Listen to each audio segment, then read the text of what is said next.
Hello, Harleen, Simran. Good evening. How are you?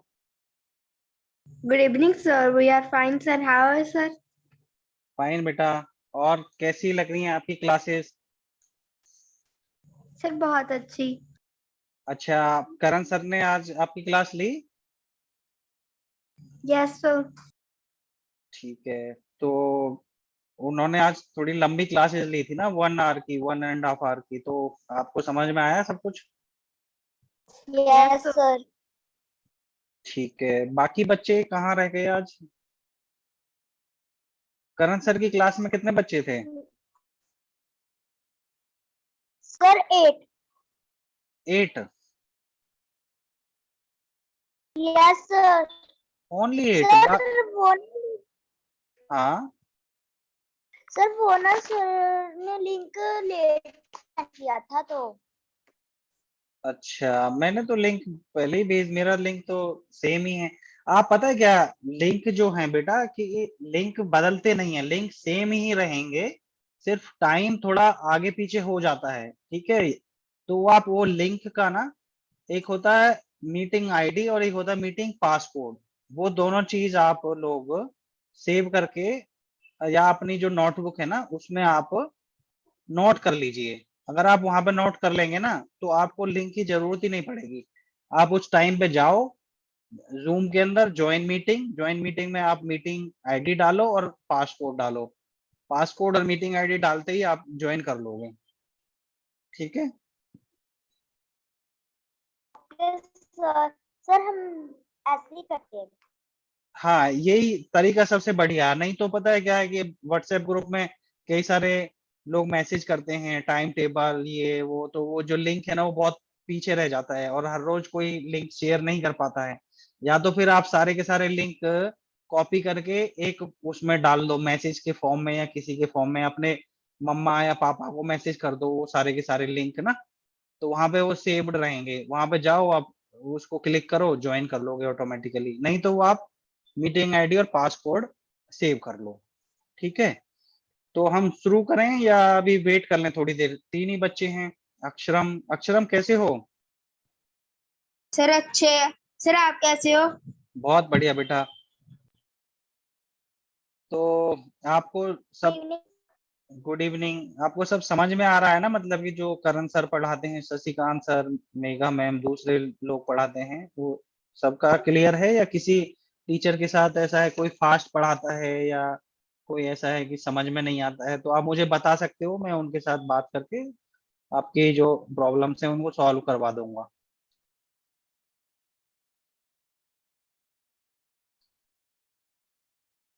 चलो ठीक है, फिर हम आगे बढ़ते हैं। तो मैंने ना 2 टेस्ट दिए थे। एक तो टेस्ट मैंने आपको क्लास में ही करवाया था, तो वो तो 21 बच्चों ने कर लिया है। ये आपको मेरी स्क्रीन दिख रही है? Yes sir. चलो ठीक है।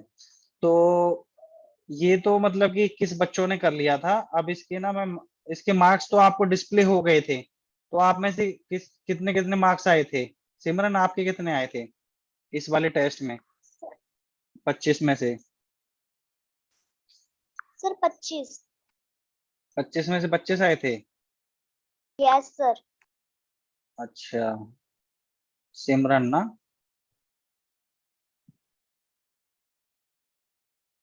यही है ना आपकी सर सिमरन सिमरन इनायत, ये आपका है? No sir. सर मेरी एससी चौधरी पंखू है। क्या है? सर जो पूजा 6318 है उसके नीचे जो आईडी है। अच्छा, ये वाली। यस। ठीक।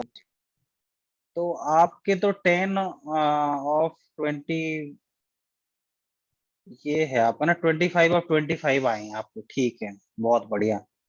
और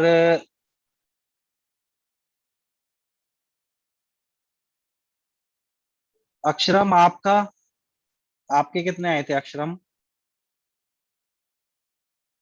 सर 25 में से 25। अच्छा, आपका कौन सा ईमेल आईडी है?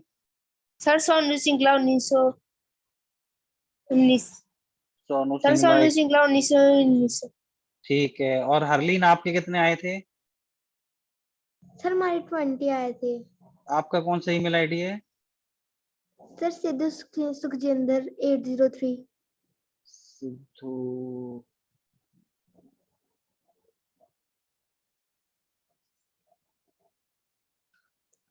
ये वाला ना 803। आपके 20 of 25 आपको कौन सा गलत हो गया था? ये वाला एक्सप्लेन हाउ सोसाइटी वर्क्स, ये था ना what are the purposes of social science. Yes sir. तो फर्स्ट 2 था इसका आंसर ना, तो आपने पहले वाला ही सेलेक्ट कर लिया था। अब क्लियर है आपको ये?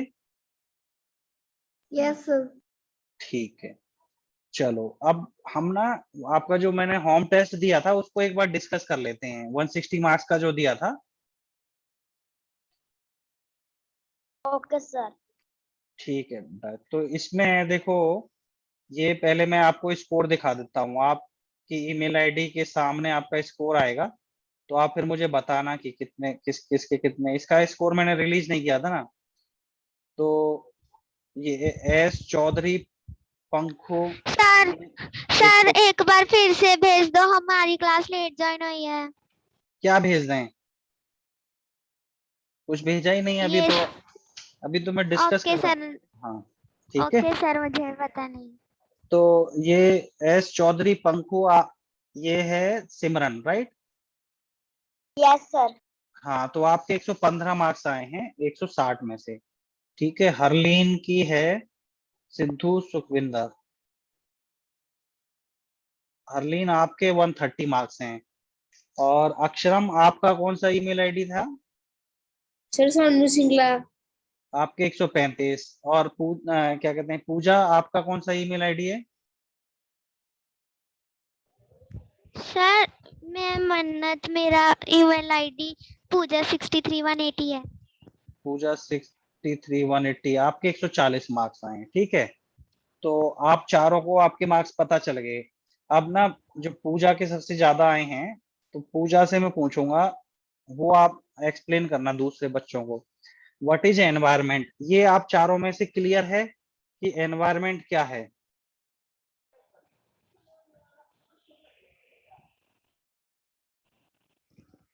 यस सर, क्लियर है। चारों बच्चों को क्लियर है ये क्वेश्चन, व्हाट इज एनवायरमेंट? इसके ऑप्शन थे sir surrounding, yes. Surrounding us, we are, 1 and 2, none of the above. चारों को क्लियर है ना? हमारी सराउंडिंग्स और हम सब एनवायरमेंट ही हैं। ठीक है, okay. Why our environment is changing? हमारा एनवायरमेंट क्यों चेंज हो रहा है? सर हमारे कारण। हमारे कारण। सभी को क्लियर है ये, या डाउट है तो मैं यस। एक्सप्लेन? ठीक है। Mountains, rivers, roads, forest, house and school are part of environment. हाँ, कुछ पूछना चाह रहे थे अक्षरम? Sir no. ठीक है, नेक्स्ट क्वेश्चन है, mountains, rivers, roads, forest, house and school are part of environment. Yes, तो इसमें कोई डाउट तो नहीं है किसी को? सारे के सारे एनवायरमेंट के पार्ट ही है ना आपके हिसाब से? Yes yes. ठीक है। Environment is comprised of man and God made things, yes और नो? Yes yes. ठीक है, ये तो 19 में से 19 ने सही दिया। 3 basic components of environment, human, human made things and natural things, 1 and 2 और नन ऑफ द अबव। तो 1 and 2 इसका सही आंसर है। तो आपको क्लियर है या मैं एक्सप्लेन करूं? सर क्लियर है। क्लियर है। सभी को ना? ठीक है, तो natural environment comprising of biotic, abiotic, biotic and abiotic, none of the above.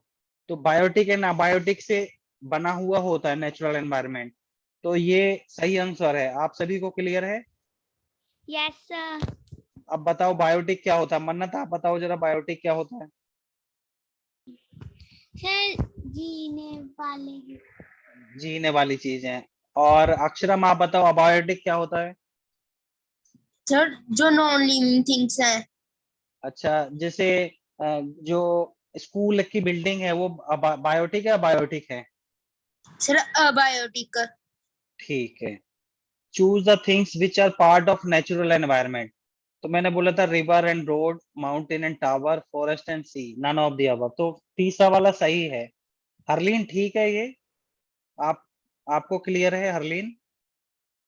Yes sir. सभी को क्लियर है ना ये कि इन चारों ऑप्शंस में से फॉरेस्ट एंड सी ही सिर्फ नेचुरल एनवायरनमेंट है, बाकी रिवर और रोड में से एक नेचुरल है, एक ह्यूमन मेड है, ऐसे ही माउंटेन एंड टावर। ठीक है, नेक्स्ट चलें। ओके सिमरन, ठीक है। What is lithosphere? Hard top layer of earth. ये सभी को क्लियर है ना? वैसे भी 18 बच्चों ने सही आंसर दिया है। ठीक है। What is biosphere? इसमें कंफ्यूजन आ गई कई बच्चों को ना। बायोस्फीयर क्या होता है? देखो, hard top layer of earth नहीं है, डोमेन ऑफ वाटर नहीं है, नन ऑफ द अबव नहीं है, the thin layer of air that surround the earth नहीं है। प्लांट एंड एनिमल किंगडम को ही बायोस्फीयर बोलते हैं, जहां पे मतलब कि लिविंग चीजें हों। प्लांट लिविंग है, एनिमल भी लिविंग है, इजंट इट? ठीक है, या एक्सप्लेन करूं फिर से? सर समझ आ गया। ठीक है। सर समझ आ गया। What is hydrosphere? Hydro hydro मतलब पानी का डोमेन। ठीक है। लीथो, देखो लीथो इनको याद कैसे कर सकते हैं? जैसे लीथो है, लीथो का मतलब होता है कि जमीन से रिलेटेड। लिथार्जिक जैसे होता है ना, लिथार्जिक का मतलब सुस्त सा बंदा जमीन पे लेटा हुआ। तो जमीन और जो टॉप लेयर है हमारी जमीन अर्थ की, उसको हम लिथोस्फीयर बोलते हैं। हाइड्रोस्फीयर मतलब हो गया हमारा जो भी पानी से रिलेटेड चीजें हैं, चाहे सी है चाहे रिवर है, डोमेन ऑफ वाटर। और बायोस्फीयर जहां पे लिविंग चीजें हैं। और व्हाट इज एटमॉस्फेयर? एयर की जो लेयर है थिन, उसको एटमॉस्फेयर बोलते हैं। ठीक है मन्ना? Yes sir. चलो, अब yes sir. Choose items available in lithosphere. अब मैंने ये ऑप्शंस दिए थे, minerals and man, rocks and rockets, mountains and plains, none of the above. तो 11 बच्चों ने ही सिर्फ चूज किया माउंटेन्स एंड प्लेन्स। तो माउंटेन्स और प्लेन्स ही होते हैं ना लिथोस्फीयर में। देखो, रॉक्स एंड रॉकेट्स, इसमें भी कुछ बच्चे कंफ्यूज हो गए देखो, क्योंकि जो लिथोस्फीयर है उस, हाँ सर रॉकेट्स तो दिवाली वाले हो गए। हाँ, दिवाली वाले भी हो गए, और जो रॉकेट्स मैं बनाता हूँ वो भी रॉकेट्स होते हैं जो सैटेलाइट्स लेके जाते हैं।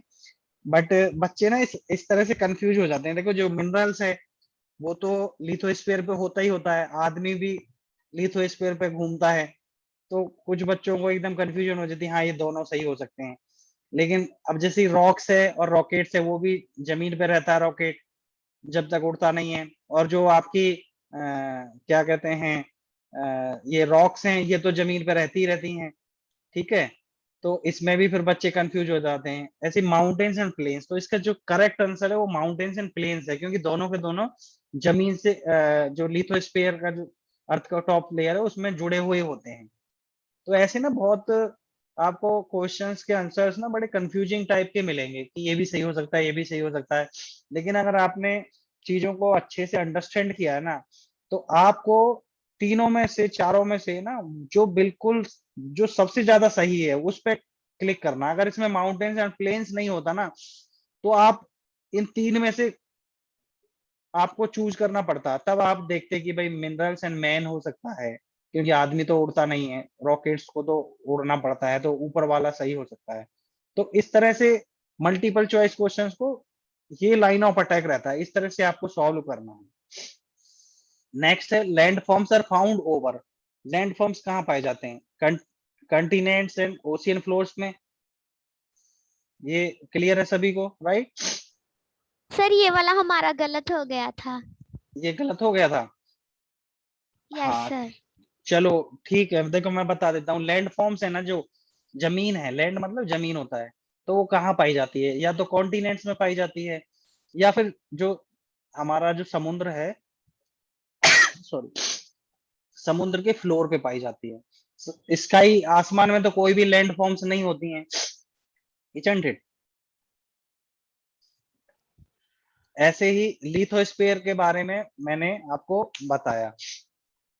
इसके बारे में मैंने पूछा था कि जो लिथोस्फीयर है वो हमें क्या प्रोवाइड करता है? Forest and farmers, grasslands and got land and human settlements. तो इसका सही आंसर था लैंड एंड ह्यूमन सेटलमेंट्स। ये किसी का गलत था आप चारों में से? No sir. सभी का सही था ना? Yes sir. ठीक है। Water sources come from, hydrosphere से आते हैं, तो ये सभी का सही था। Yes Yes, sir. sir. ठीक है। What force hold atmosphere around earth, कौन सा फोर्स अर्थ के अराउंड एटमॉस्फेयर को होल्ड करता है? तो इसका ग्रेविटेशनल फोर्स था। तो ये सबको सही था आप चारों में से? Yes, sir. यस चलो। Sir. Yes, sir. Atmosphere protects us from harmful rays and scorching heat, ये सही है ना?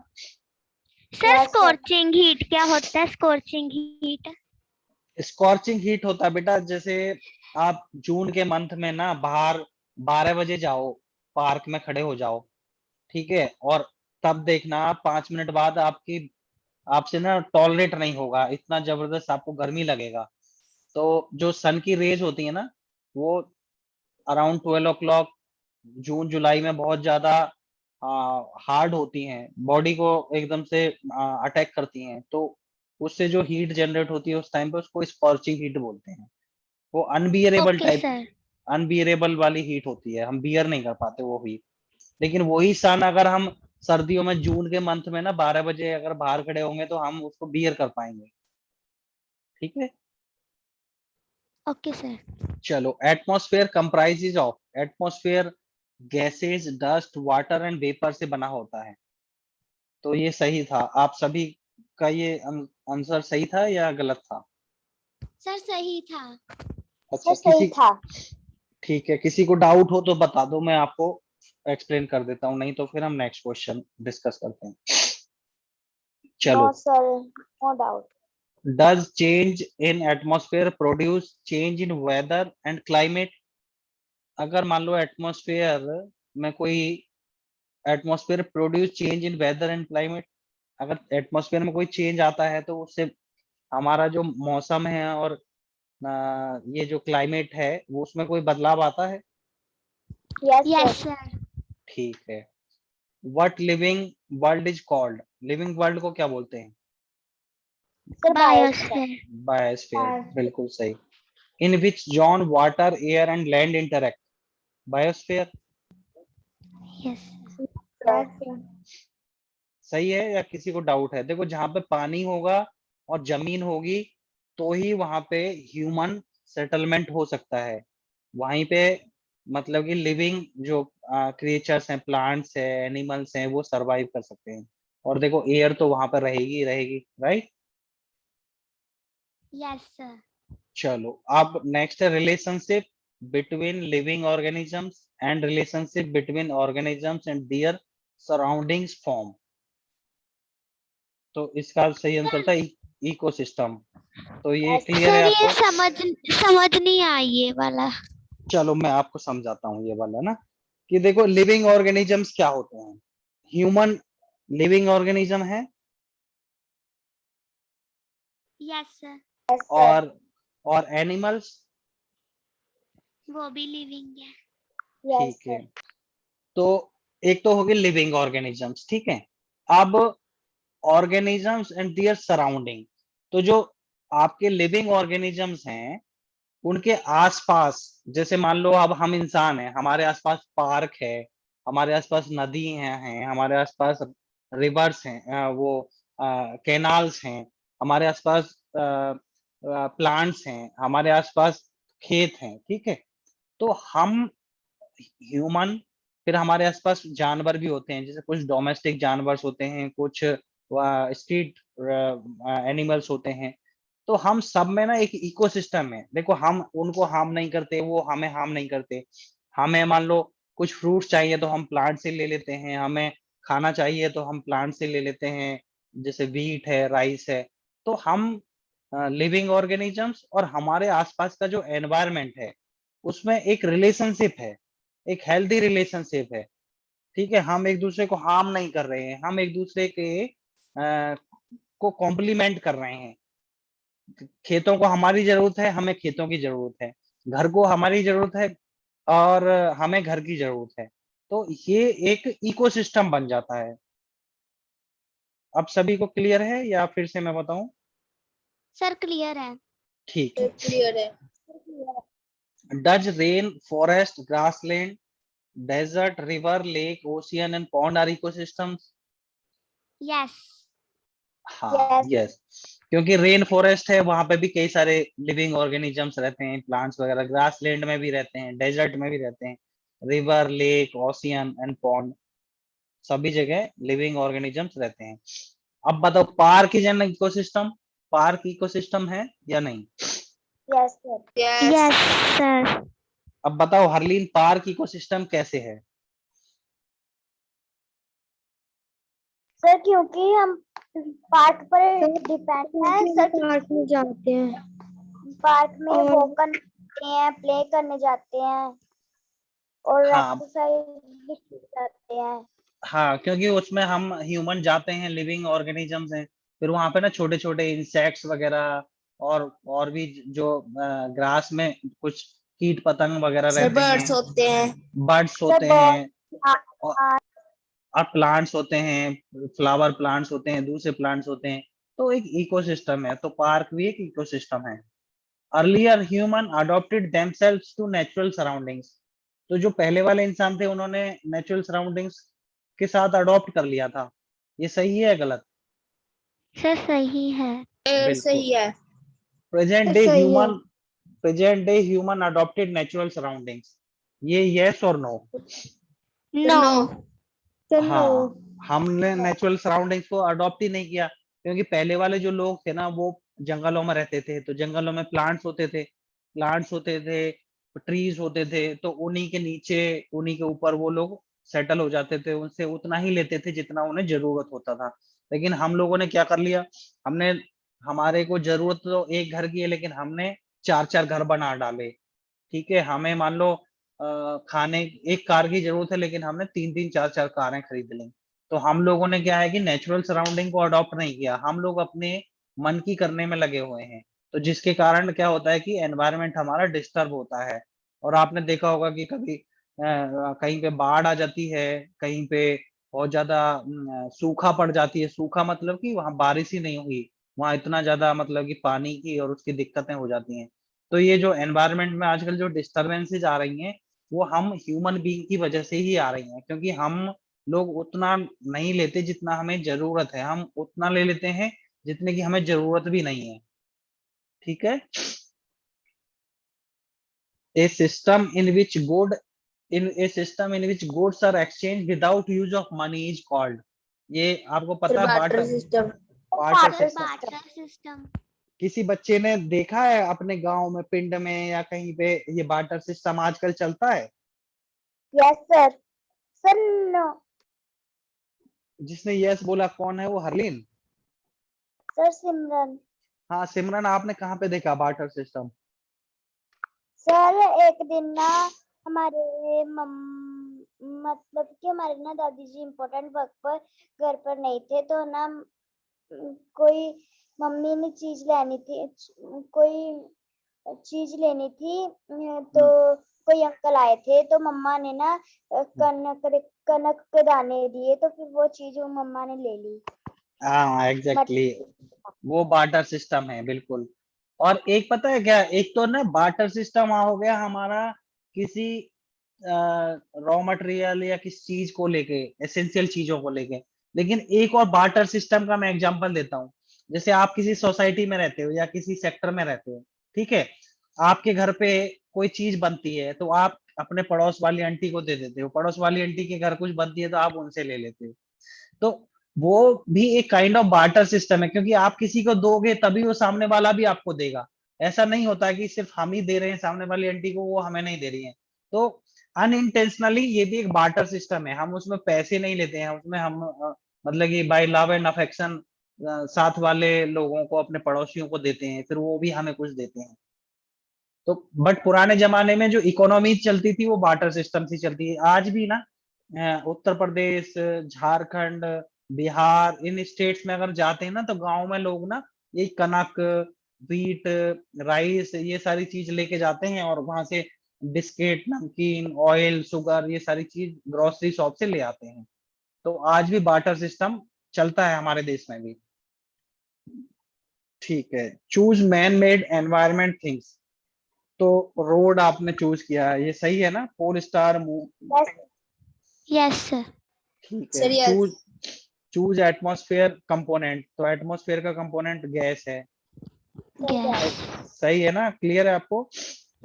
yes, Yes, sir. sir. ठीक है, चूज इकोसिस्टम। तो ice, dust and Rocky objects, pond. Pond इसमें इकोसिस्टम है। 6 बच्चों का गलत था, तो आपको क्लियर है ना? पॉन्ड इकोसिस्टम है। Yes, Yes, sir. sir. Clear है। ठीक है, choose things helpful for environment. तो कौन कौन सी चीजें? फॉरेस्ट। फॉरेस्ट ही फॉरेस्ट। हेल्प। Forest. बिल्कुल सही। और फिर क्या है? Choose things harmful for environment. तो व्हीकल्स हार्मफुल है। Vehicles. बिल्कुल। What shall we do to protect our environment? Plantation, right? Plantation. Yes, sir. या डिफोरेस्टेशन? Sir, plantation. सर ये मेरा गलत हुआ था सर, जो सर अच्छा, प्लांटेशन वाला ना। अच्छा, ये अक्षरम सर आपका मैंने गलत हो। डिफोरेस्टेशन लगाया था। अच्छा, मैं बता देता हूँ। देखो, डिफोरेस्टेशन का मतलब होता है बेटा कि फॉरेस्ट को काटना, प्लांट्स को काटना। और प्लांटेशन मतलब प्लांट लगाना। तो हम जितने ज्यादा प्लांट्स लगाएंगे, उतना ही ज्यादा हमारे एनवायरनमेंट को वो फायदा पहुंचाएगा। ठीक है, हमारे एनवायरनमेंट को प्रोटेक्ट करके रखेगा। और अगर हम उस पेड्स को, प्लांट्स को काटते चले जाएंगे, ट्रीज को काटते चले जाएंगे, डिफोरेस्टेशन करेंगे, तो हमारा जो एनवायरनमेंट है वो प्रोटेक्ट नहीं होगा। अभी आप देख रहे हो कि जो सिटीज बन रही हैं, तो प्लांट्स को काट लेते हैं। जो कल्टीवेबल लैंड्स है, उनको वहां पे घर बना देते हैं, मॉल्स बना देते हैं। तो इससे क्या होता है? क्लाइमेट चेंज हो रहा है, टेम्परेचर बढ़ रहा है।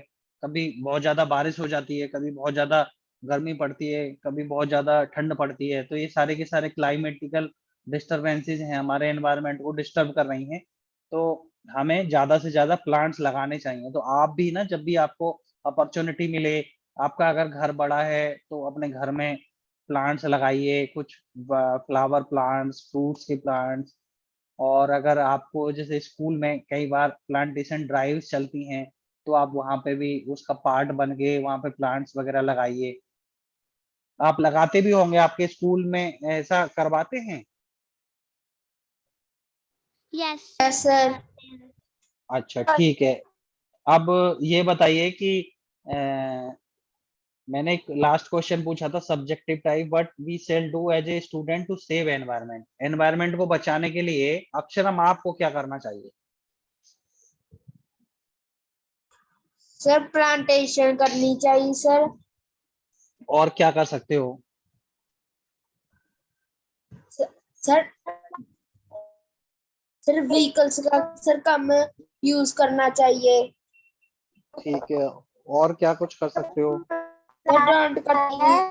नहीं सिमरन, आपसे मैं पूछूंगा। अभी मैं एक एक करके पूछ रहा हूँ सभी से, ठीक है? हाँ, अक्षरम बताइए। सर जो नहीं सिमरन, आपसे मैं पूछूंगा अभी, पहले एक बार अक्षरम से पूछ लेते हैं। हाँ, अक्षरम बताओ। Sir save water.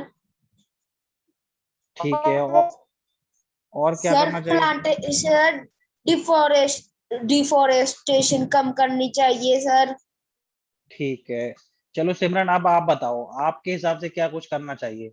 जो अक्षरम ने बताया उसके अलावा बताओ। सर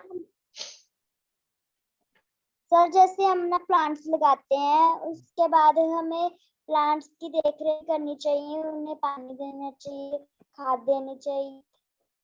तो हमें उन ट्रीज को चाहिए। ठीक है, और क्या कुछ कर सकते हैं? प्लास्टिक से रिलेटेड क्या कर सकते हैं? प्लास्टिक ज्यादा से ज्यादा यूज करनी चाहिए? No sir. Sir no. अच्छा, सर प्लास्टिक। नो। अब जैसे मार्केट से सामान लेने जाते हैं, तो वो अंकल आंटी प्लास्टिक के बैग्स में सामान दे देते हैं, तो हमें वो प्लास्टिक के बैग में लाना चाहिए? सर हम थैला लेके जाते हैं। वेरी गुड, बहुत अच्छे। तो हम सभी बच्चों को कपड़े के थैले बना के ना, या जूट के थैले, जब भी मार्केट से कोई सामान लेने जाए ना, तो अगर वैसे आपके पेरेंट्स आप कपड़े का थैला लेके जाते होंगे, अगर वो नहीं लेके जाते ना, तो आप बहुत पढ़े लिखे बच्चे हो, इंटेलिजेंट हो, सिंसियर हो, पूरे पंजाब से सेलेक्ट होके आए हो, तो आप लोगों को ना जब भी पेरेंट्स आपके मार्केट जाएं, थैला साथ में लेके जाने की जिम्मेदारी आप सभी की। आप सभी को उनके साथ कार में या बाइक पे बैठना है, लेकिन हाथ में थैला लेके बैठना है। तो मार्केट से जैसे फ्रूट्स है, वेजिटेबल्स है, कोई भी चीज है ना, वो सारी की सारी उस बैग में डाल के लेके आओ। आप पॉलिथीन में वो पैक करें आंटी अंकल, तो आप बिल्कुल भी पॉलिथीन में मत पैक कराओ, आप सिर्फ थैले में डाल के लेके आओ, ठीक है। और क्या कुछ कर सकते ओके। हैं हम एनवायरनमेंट के प्रोटेक्ट करने के लिए? मन्नत, आपके हिसाब से क्या कर सकते हैं? सर हम जो पौधे सूख रहे हैं उन्हें पानी देना चाहिए हमें। पानी देना चाहिए, बहुत बढ़िया। और क्या कर सकते हैं? जैसे हमारी जो बुक्स होती हैं और हमारे पुराने कपड़े होते हैं, उनके साथ क्या कर सकते हैं?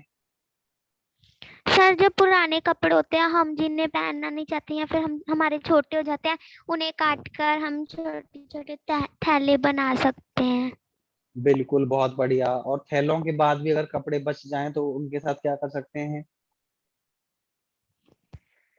सर ये तो नहीं पता हमें। अच्छा, तो ये हम, गरीब लोगों को दे देंगे। हाँ बिल्कुल सही बात है, गरीब लोगों को दे सकते हैं।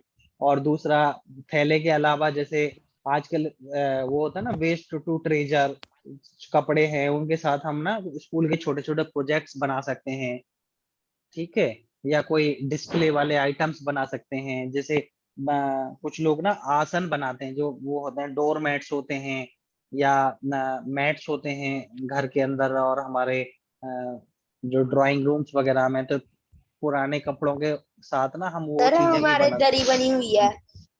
बहुत बढ़िया अक्षरम, हाँ दरी बना सकते हैं पुराने कपड़ों से। तो क्या है ना कि हम उनको फेंक नहीं रहे हैं, हम कुछ ना कुछ यूज कर रहे हैं। अगर हम दरी नहीं बनाएंगे, थैले नहीं बनाएंगे, तो हम नए थैले लेके आएंगे, तो और ज्यादा हम कपड़ा प्रोड्यूस करेंगे, और कपड़ा ज्यादा प्रोड्यूस होगा और वो फिर उसका यूटिलाइजेशन प्रॉपरली होगा नहीं, तो वो डिग्रेड नहीं होगा। देखो, आपने थैला बना लिया, दरी बना ली, तो उसके बाद भी वो कभी ना कभी तो वेस्ट बनेगा, लेकिन उससे क्या होता है ना बेटा, कि आपने देखा होगा कि जो नया कपड़ा है, नया कपड़ा क्या होता है कि वो फटता नहीं है, आप उसको फेंक दो और बाहर डाल दो तो वो डिग्रेड नहीं होगा।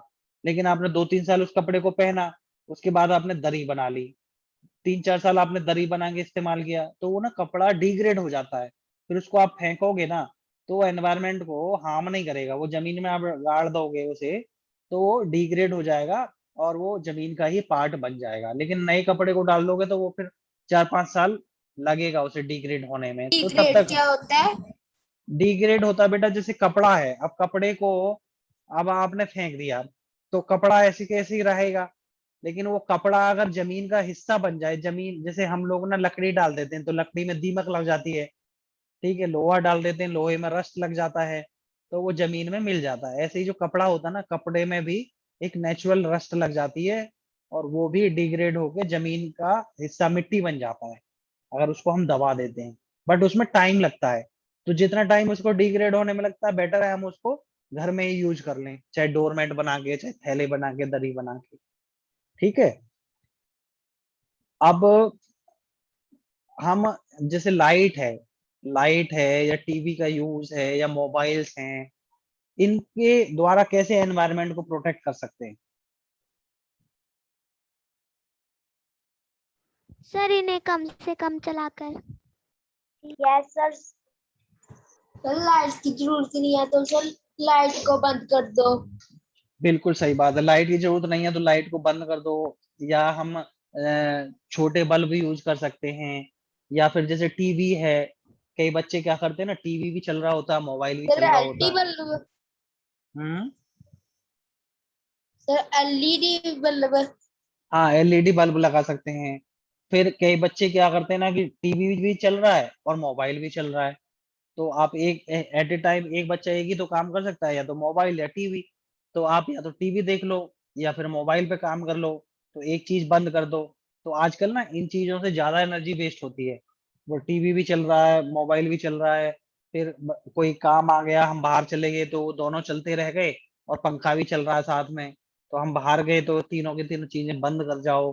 तो ऐसे क्या है, छोटी छोटी चीजों को अगर हम ध्यान देंगे, आप सभी बच्चे आने वाला फ्यूचर हैं, तो आप इन चीजों का ध्यान रखोगे, तो आप अपने घर में भी, एक बच्चा भी अगर इन चीजों का ध्यान रखता है ना, और वो प्रोएक्टिवली सभी को बताता है घर में, छोटे बहन भाइयों को, बड़े बहन भाइयों को, मम्मी पापा को, तो सभी लोग में चेंज आता है। फिर वो स्कूल में बताएगा तो स्कूल में भी उसके क्लास के बच्चों में चेंज आएगा। कल को वो बंदा ऑफिसर बनेगा या कोई डॉक्टर बनेगा, साइंटिस्ट बनेगा, तो वहां पे भी वो ऐसी तरह की चीजें बताएगा। देखो जो अच्छी हैबिट्स होती है ना, वो हमें सबको बतानी चाहिए। तो ये जो इलेक्ट्रिसिटी से, गैजेट से रिलेटेड चीजें हैं जो एनवायरनमेंट को बचाने में मदद करती हैं, तो उनको हमें खुद भी अडॉप्ट करना चाहिए और हमें दूसरों को भी बताना चाहिए। फिर जैसे घरों में पानी है, पानी को लेके वॉश बेसिन में पानी जो चलता है, या घर में जो पानी है, उससे रिलेटेड आप क्या कर सकते हो एनवायरनमेंट को बचाने के लिए? सर जो पानी हमने जैसे पानी इस्तेमाल कर लिया बचा हुआ है, वो हम जाके प्लांट्स में डाल। बिल्कुल सही बात है। और क्या कुछ कर सकते हो पानी के साथ आप लोग? जैसे कि यूटिलाइज वॉश करने के बाद अगर बकेट में पानी बचा तो हम उस पानी से और कोई काम भी कर सकते हैं। बिल्कुल सही बात है। उससे हम मतलब कि कपड़े वॉश करने का काम, या जैसे हैंड वॉश करने का, लेग वॉश करने का काम कर सकते हैं, प्लांट्स में डाल सकते हैं। बिल्कुल सही है। और एक और इम्पोर्टेंट चीज है कि जैसे घर में कोई मेहमान आया, ठीक है, अब मेहमान आता है तो जनरली लोग क्या करते हैं ना, कि बड़े गिलास में पानी भर के दे देते हैं। तो अब उसने थोड़ा ही पानी पिया, 1/4 ही पानी पिया, तो 3/4 पानी तो वेस्ट हो गया, तो उसको लोग फेंक देते हैं। तो उस केस में हम क्या कर सकते हैं?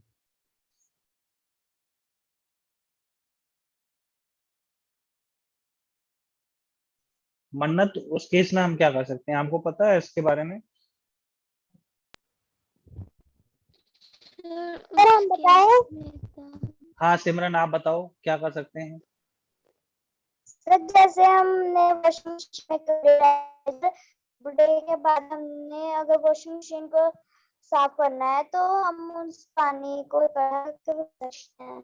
बिल्कुल। देखो, अब एक चीज और इसमें ना, एक इम्पोर्टेंट चीज क्या है कि जैसे हम किसी को पानी देते हैं, तो हम आरओ का पानी देते हैं, साफ पानी देते हैं, ड्रिंकेबल पानी देते हैं। तो हमें ना कोशिश ये करनी चाहिए कि वो पानी ना हम उन्हें कम से कम दें। कम से कम क्या है कि छोटे गिलास में दें, जब वो पी लें तो थोड़ा और डाल दो। ठीक है, अगर आप पहले से पूरा गिलास, बड़ा गिलास भर के दे दोगे, उसने थोड़ा पिया, बाकी वेस्ट चला जाएगा। फिर वो साफ पानी है, उसको आप वॉशिंग मशीन में डालो या प्लांट्स में डालो, तो वो भी सही नहीं है, क्योंकि उसको साफ करने में आरओ ने एनर्जी कंज्यूम की है। तो हमें जो पीने वाला पानी है ना, उसको बहुत ध्यान रखना है। हमें बहुत कम देना है, छोटे छोटे ग्लासेस में उसको देना चाहिए। और दूसरा क्या है कि जब वो पानी पी लें तो ही हमें उसको और पानी देना चाहिए। तो इस तरह से हम पीने वाले पानी को भी बचा सकते हैं। तो अभी आज हमने ना एनवायरनमेंट से रिलेटेड, आपका पहला चैप्टर है, उसको हमने टेस्ट के माध्यम से पढ़ा। ठीक है, और हमने और भी बहुत सारी चीजें एनवायरनमेंट से रिलेटेड डिस्कस की हैं। सर हम्म। सर हाँ बेटा। सर मंडे को जो टेस्ट होगा सर उसमें कौन कौन से सब्जेक्ट आएंगे? उसमें बेटा सारे सब्जेक्ट्स आएंगे, और जो पढ़ाया है ना आपको वही आएगा। जैसे मैंने आपको ये एनवायरनमेंट से रिलेटेड डिस्कस किया है, तो इस रिलेटेड क्वेश्चंस आएंगे। ऐसे ही मैथ में जो करण सर पढ़ाएंगे, शशिकांत सर पढ़ाएंगे, वो आएगा। मेगा मैम ने जितना भी पढ़ाया है उतना आएगा। ठीक है। और साइंस में आपने जो पहले पढ़ा था, साइंस एसएसटी में पूनम मैडम, रवि सर और अनूप सर से ना, साइंस रीजनिंग, तो उतना आएगा। ठीक है, चलो। सर हाँ बेटा, हाँ पूछो। मेगा मैम ने तो सर इंग्लिश की स्पीकिंग करनी सिखाई थी सिर्फ। हाँ, तो उन्होंने